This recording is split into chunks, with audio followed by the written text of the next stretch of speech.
এটি হলো মিষ্টি কুমড়ো পাতা, আমি দিয়ে নিয়েছি। নুন দিয়ে আবার দিয়ে নেব। নুন দিয়ে দিলাম, জল দিয়ে দেবো, তারপর ভালো করে দিয়ে নেব।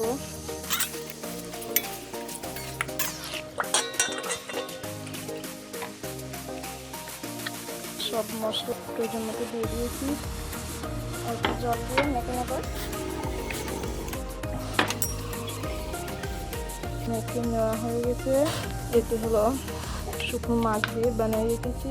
শুকনো মাছ দিয়ে বানানোটি দিয়ে দেবো এর মধ্যে। দেখো কত সুন্দর বানিয়ে নিয়েছি। সরিষার তেল ব্যবহার করছি। তেল গরম হয়ে গেছে। একে একে ওগুলো সব দিয়ে দেবো। দিয়ে দিচ্ছি। বারো পাশাপাশ উল্টে নেব। আমার বানানো শেষ হয়ে গেছে। কত সুন্দর হয়েছে বানানো, যেমন দেখতে সুন্দর, খেতেও অনেক ভালো।